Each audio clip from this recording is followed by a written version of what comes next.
Hello and welcome to In the Spotlight. I'm Donnie Rollins, and today we have the pleasure of speaking with Miss Jessica Jelinek. Jessica, how are you feeling today? Good, Donald. How are you? I'm very good. It's a pleasure to have you with us. Thank you for joining me. Thanks for having me. Jessica is Benedictine's Director of Athletic Marketing and Communications and does a lot for the sports program here at Benedictine. The first question I have for you is, can you explain some of the things you do around Benedictine for the sports programs? Sure. So I pretty much oversee all of the marketing, and I run the communications department for the athletic department. I oversee all of the social media.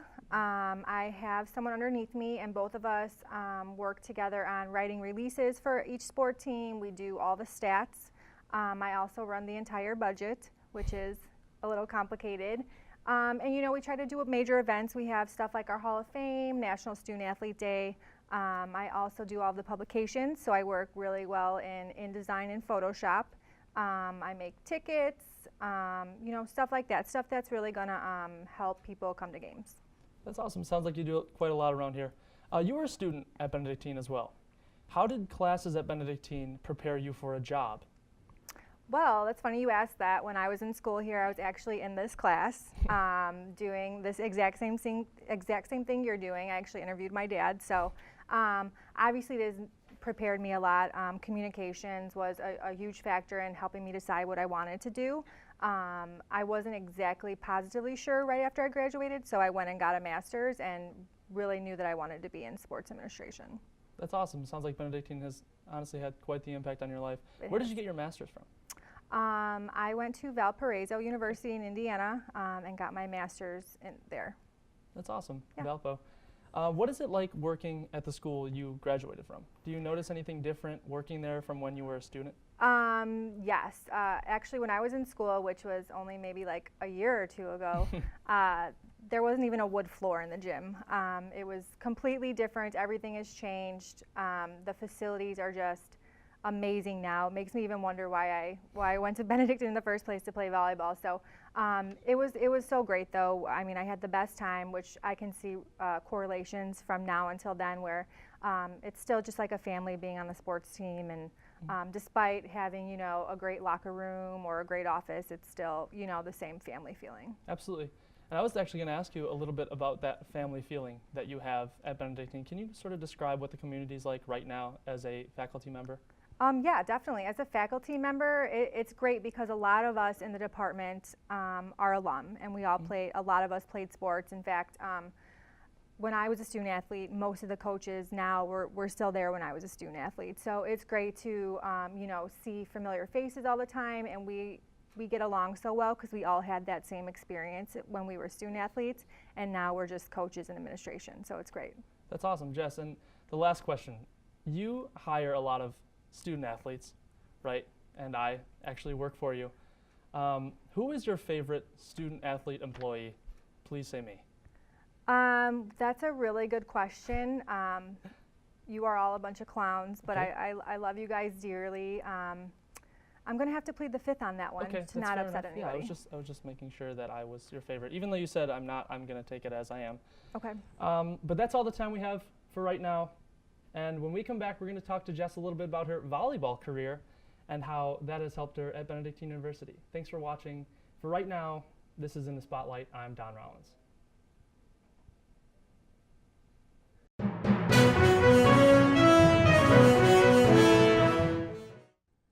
Welcome to Ben News for April. I'm Donnie Rollins. And I'm Molly Morley, and here are the top stories. A Benedictine student was the victim of a crime towards him on March 11th, allegedly because of his sexual orientation. After articles were released in the calendar about the incident, which happened in Founders Woods, students have been reacting to what happened. Ben News' Leah Noel spoke to students on campus to get their reactions to the incident. So, what is your opinion on the alleged hate crime that happened at Beneficial? I'm shocked that it would happen at our school. We're supposed to be open to different lifestyles, and there's still people who aren't. Yeah. What do you think our school's doing, or are they doing enough? I don't really know what they're doing for it, but I know we used to have that Glow Club, and it's been offline for a little bit, but maybe bringing that back up now especially would be really helpful. Well, I agree. Thank you so much. On March 6th, Benedictine University canceled all classes to host its Fight Racism teach-in. Guest speakers visited the campus to talk about their personal experiences with racism, and volunteers helped lead group discussions for people to share their thoughts on the matter. This event covered a variety of topics on how racism continues to be an issue in America, and what steps the attendees can take to put an end to it. Eye of the Eagle's Jacob Tarlow talked with Dr. Vince Gaddis about his thoughts on the event. Hello, I'm Jacob Tarlow with Eye of the Eagle, here with Dr. Vince Gaddis to talk about the racism teach-in we had last week. So, Dr. Gaddis, how do you feel most people reacted to this teach-in? I think that most people who showed up for the teach-in, and the participation was great. I think most people got a lot out of it. I think if they were in the morning and they listened to Tricia Rose and Rose Brewer in that opening plenary, I think they came away with a real dynamic understanding of structural racism. I think a lot of people got a lot out of it. We don't talk a lot about race.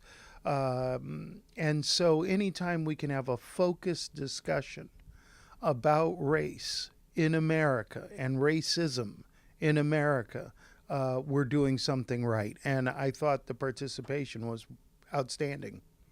And one final question. Do you think we should expect any other events like this in the future for Benedictine? Absolutely. In the theme of social justice and race, coming up on April 7th is the Faith and Reason Symposium, our 10th annual. And the Faith and Reason Symposium this year focuses on violence in the family. And so we'll be looking at social justice in the Benedictine way, which Dr. Fletcher talked about, listening, opening our hearts to understanding different perspectives, right? And then looking at violence in its myriad forms: racial violence, domestic violence, political violence, the effect of violence on children, religious violence in various contexts, a look at violence historically. So that in itself is a follow-up to the teach-in, right, on this notion of social justice.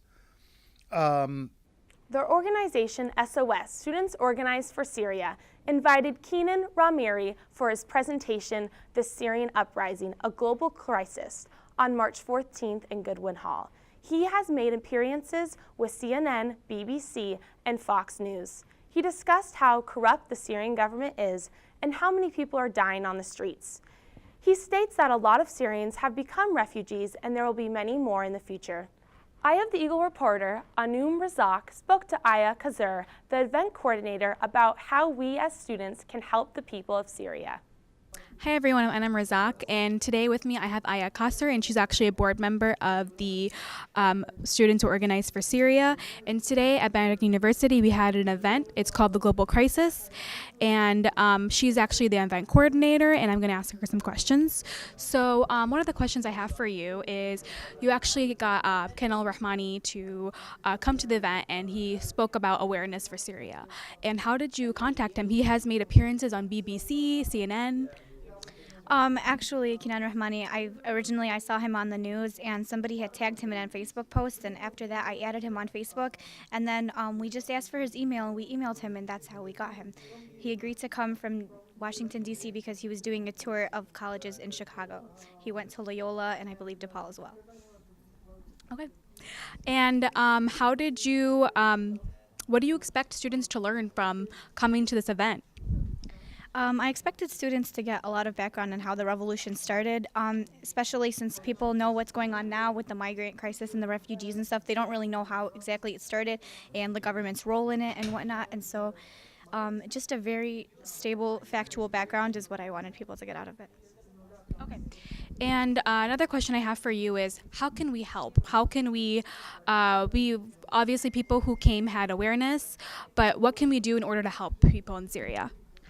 Something I would recommend, besides just like monetary aid and aiding organizations such as the Syrian American Medical Society, Syrian Community Network, You can volunteer with these organizations. Something I recommend is that to call your local congressman and senator.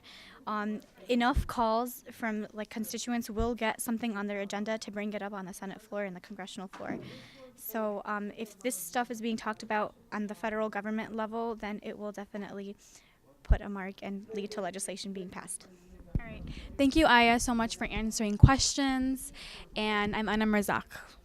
Benedictine University hosted a blood drive on Tuesday, March 29th on the second floor of CRASA. Students and faculty were waiting in line to donate blood, and nurses were available to provide assistance. College blood drives account for as much as 20% of donations during the year. Every 2 seconds, someone needs a blood transfusion. College students are an important component of the Red Cross's ability to have blood available. Benedictine has a blood drive once every semester. Jacqueline Gore spoke to the president of the Benedictine American Red Cross Blood Drive, Rashad Marfatzia, about the success of the blood drive. This is Jacqueline Gore with I, the Eagle News. I'm here with Rashad Marfatzia. What do you do for the blood drive? Well, I'm president of American Red Cross, and what we do for the blood drive is we have American Blood Drive representatives come in about twice a semester, and we really encourage people in our community and students on campus to come and stop by and donate blood. We're also today having a Be the Match registry, where we're encouraging people in the community to join the bone marrow match registry to hopefully be a match for someone who has a life-threatening disease and needs a bone marrow transplant. Have you given blood before? Yes, every time we have the blood drive, towards the end, I do end up donating blood. Okay. Is the Benedictine blood drive successful? Yes, it's very successful actually. We're actually one of the top spots that the representatives like having us, like coming to the school for. We get around 30 pints of blood every time we have a blood drive, so that's very successful. And will you give blood again? Yes, I'll be giving blood in about an hour. So, will you be giving blood?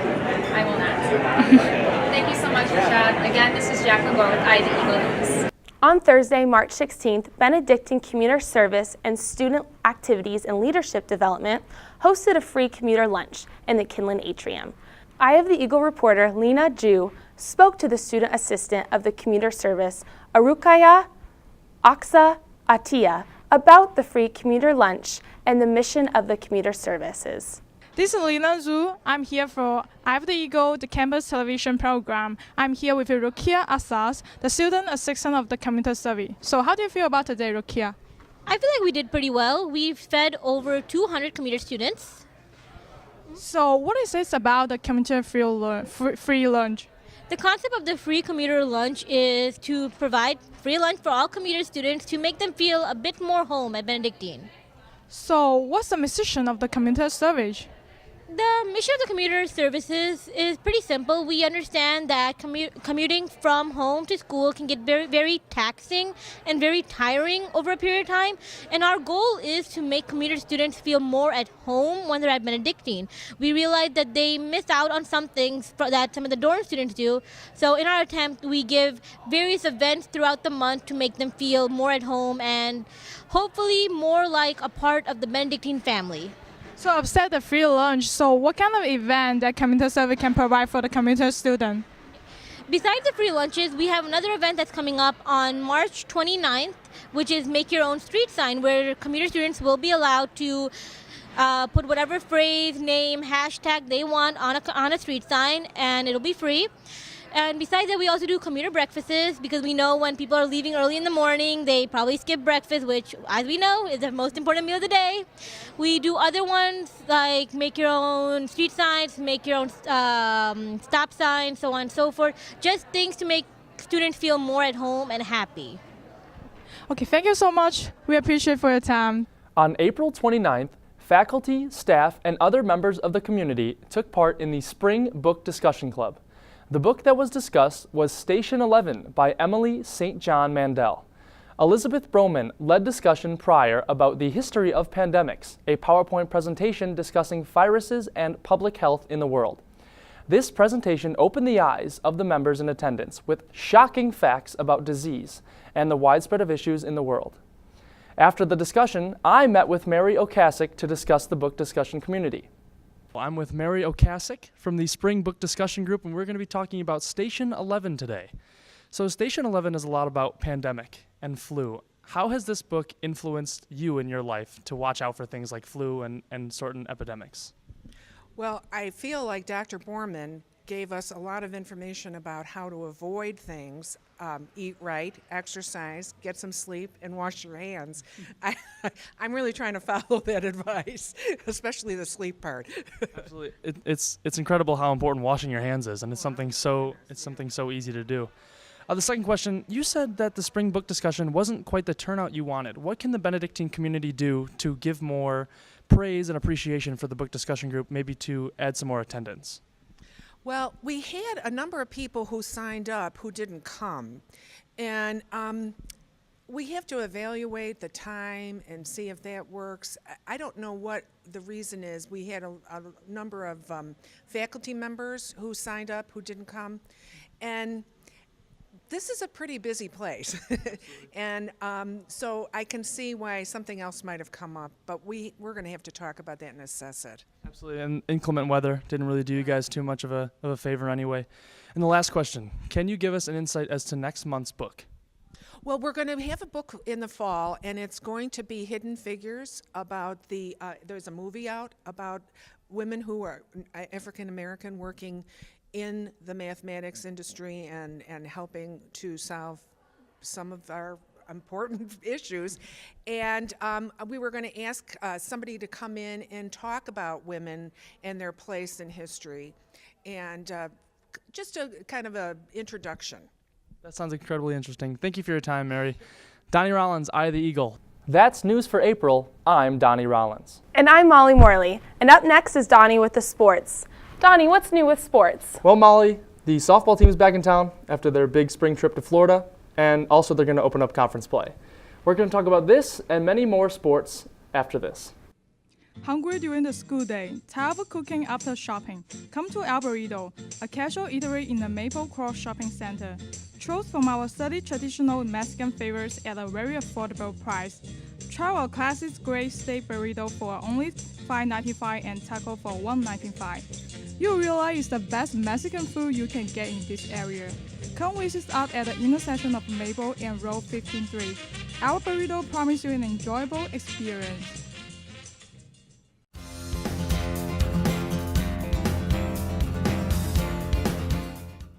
This is the sports for April. I'm Donnie Rollins. The Benedictine softball team competed in the spring games in Florida from March 17th to March 24th. The Eagles played 10 games throughout the week, where the Eagles won 5 games and lost 5 games. The Eagles' most significant victory came when they defeated the number 7 team in the country, Linfield College, 7-6 on Sunday, March 19th. The Eagles also played games against the number 19 team in the country, the University of Wisconsin-Whitewater, as well as local teams Carthage College and the University of Chicago. Eye of the Eagle reporter Logan Hansen talked to junior outfielder Angie Malsick about the team's performances throughout the week. Hello, I'm Logan Hansen, Eye of the Eagle Sports. I'm here with Angie Malsick. She's an outfielder for the softball team. So, Angie, what do you think of your performances during the Florida trip this week? I think Florida went really well for us. We split, so we went 5-5 in Florida. We played some really good games. We beat the number 7 team in the nation, and we had some tough losses, but that always makes us a better team because it allows us to work harder. And what do you think was the biggest momentum builder of this week? I think our biggest momentum builder would probably be some of our freshmen really stepped up and they had some really good plays, and that pumped up the team a lot. That's good. And how do you guys think the season will go the rest of the way? I think we have a good season to look forward to. We have a lot of good incoming talent with the freshmen, and we have a lot of talent with the returners. So as long as we can keep our teamwork and our communication alive, I think we have a good season. All right, well, thank you very much, Angie. On April 1st, the softball team split a doubleheader to open up NACC play with Concordia Chicago. The Eagles won their first game, which was due to strong pitching from Holly Habercorn, pitching a complete game 4-hitter. The Eagles' bats were alive as first baseman Courtney Graz went 2 for 4, bringing in 3 runs. The Eagles would drop the second game after a late inning comeback, only to fall short in the 7th inning. After the game, our reporter Gino Faso caught up with first baseman Courtney Graz to talk about opening up conference play and the season ahead. I'm Gino Faso here from Eye of the Eagle with first baseman Courtney Graz. Courtney, good game today, split games with Concordia Chicago. Obviously the hitting was still good. Talk to me, 10 games in now, it seems like things after Florida, hits are going up, runs are going up. How did that trip help? The trip was a good experience for us. We're still trying to figure everything out. Our hitting's coming along, but we still need to figure out how to hold up the second game. Like our first game's great, but we still got to get it down on the second game. Obviously you guys lost quite a bit of seniors last year. Tell me how you guys are transitioning with a bit of a younger squad this year and how you're going to hope to get back to the playoffs. We got a lot of freshmen this year, and they're actually stepping up pretty well. It was tough losing a big senior catcher, senior outfielder, but I think we'll bounce back pretty well. Courtney, thanks for your time today. Good luck tomorrow. Thank you. For Eye of the Eagle, I'm Gino Faso. On March 16th, the Benedictine University men's volleyball team took on Endicott College at the Rice Center. The match was a nail-biter. It took 5 sets to determine the winner. The Eagles won the first set 25-22, which started them off on the right foot. Endicott came back firing and won sets 2 and 3. The Eagles had 47 kills on the night, and many of those came in the 4th set, where they went on to tie it up 2 sets apiece. The Eagles came up short in the end and lost the final set 15-8, which gave Endicott College the win, 3-2. Alex Unzueta spoke with Adriel Rivas, outside hitter for the volleyball team, after the match. Hello, I'm Alex Unzueta with Benedictine Sports. I'm here with Adriel Rivas today from the Benedictine men's volleyball team. Adriel, you guys played Endicott College today. You knew they were going to be a tough opponent, undefeated in conference. What did you think of the game? It was a great game, great 5-setter. Those are always a good time. But at the end, it was a bummer. We weren't focused, we weren't determined enough. And overall, we'll just move on to the next game. After that second set, it seemed as though the team morale went down. But in the 3rd set, you guys came out strong. What did you guys do or say after that second set to come back firing strong? We realized that we were more focused on what they were doing, and that distracted us from our mistakes and our hitting potential. And after that, we took that time out. We took the set to take the time to talk about we should be worrying about what we're doing and not what's happening on the other side of the net. And after that, we got focused and determined on what we were doing more. Your next match is against Olivet College next week. They're a team that's struggling right now. Are you guys going to use that as a match to tune up before conference play? Yeah, definitely. We're definitely going to do that before we have those heavy games such as Carthage and Lakeland. And those conference games are usually very exciting, and Olivet should definitely be a confidence booster right away. Adriel, thank you for the time. The women's lacrosse team faced off against Northland College on Sunday, April 2nd. The Lady Eagles were led by Lexi Orr, scoring 3 goals in the first half and dishing out an assist to her teammate Jackie Andrews. With the 3rd goal, Lexi now has 18 goals in the season. The Northland ladies fought hard but could not close the gap as the Eagles went on to win 17-7. With that win, the Eagles break a 3-game losing slide. The Lady Eagles will be back in action on April 5th at home against Illinois Tech at 7 p.m. Jalen Griffin spoke to Orr about the team's performance. I'm Jalen Griffin. I'm here with Eye of the Eagle, and I'm here with Lexi Orr. How you doing today, Lexi? I'm good. How are you? So you guys just beat Northland. How'd that feel to you guys? Pretty good. We lost like twice before, so it's nice to have a win. You scored how many goals today? 6 goals. And then you had 1 assist. How does that feel for you?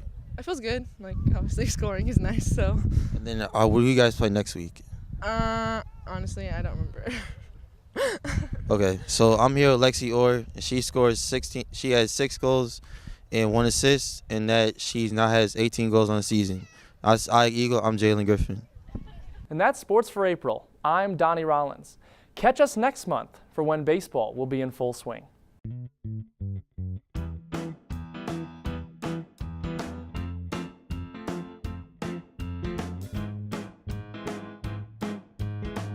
Probably baseball mostly. Playing ball in nice weather is definitely one of my favorite things to do. My plans are pretty much start biking towards the downtown area. I plan on traveling. As a matter of fact, I want to travel to Florida.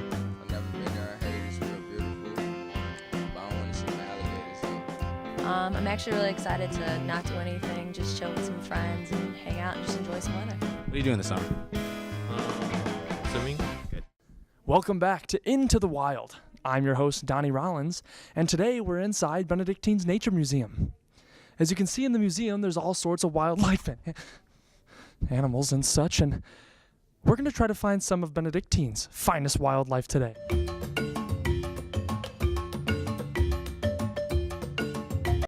So on this cold and frigid day in Lisle, Illinois, we're going to walk past this aspen tree along this running trail, and this is the perfect spot to catch us a long-distance cross-country runner. I was predicting maybe 2, maybe a group of 5, but any individual one will work today. We got some live ducks in there.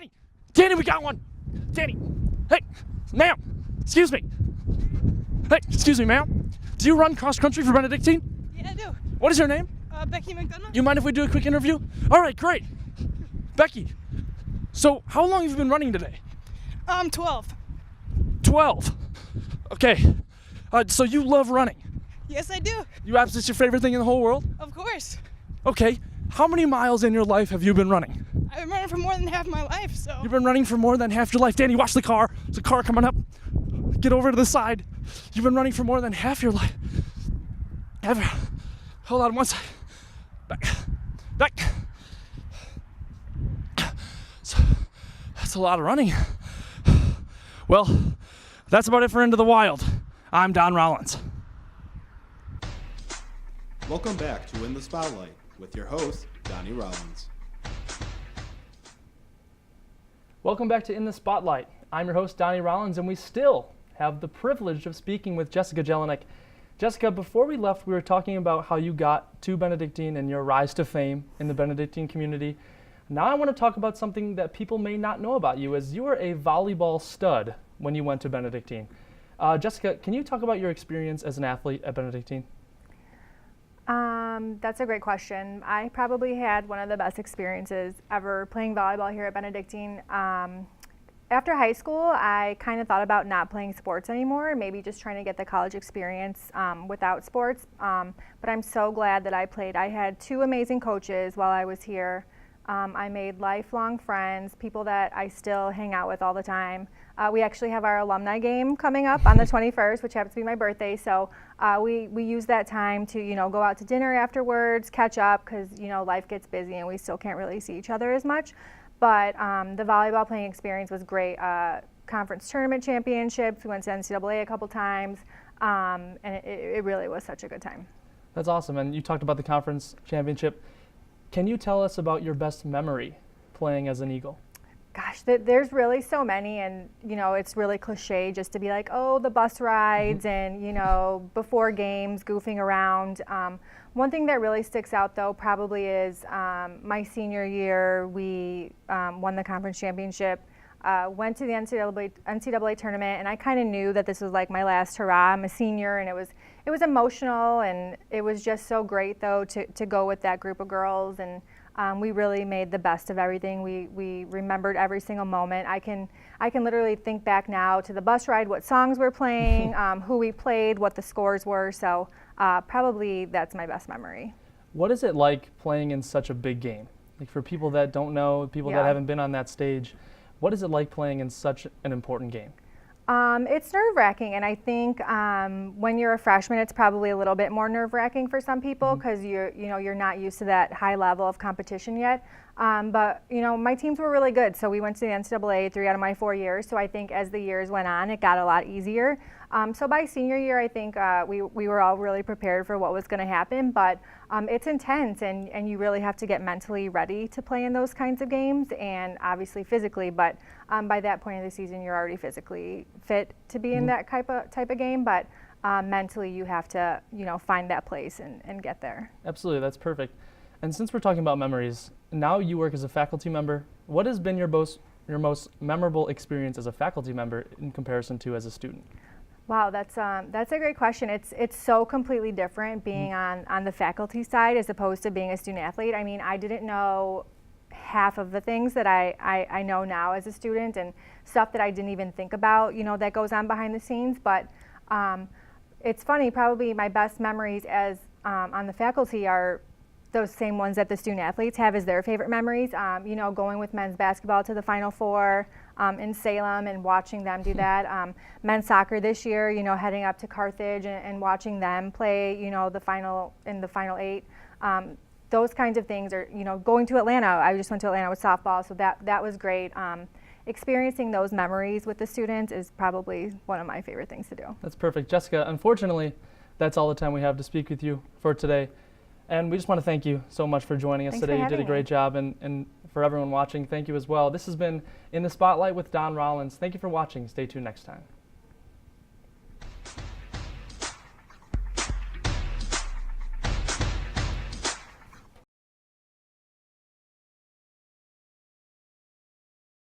Third and fourth set, but in the fifth set we didn't get our together. Oh, I swear. No. Oh. Softball team came back from their Florida trip, and they opened up conference play. And stay tuned. We're going to talk about a lot more sports. And today, we're in Benedictine's. Oh, that was so cheesy. Softball team's back in town, and they opened up conference play. So we're going to have that and the rest of the sports stories coming up. Molly, the Florida trip's over for the women's softball team, so they're back in town, and they also open up conference play. So we're going to talk about... God,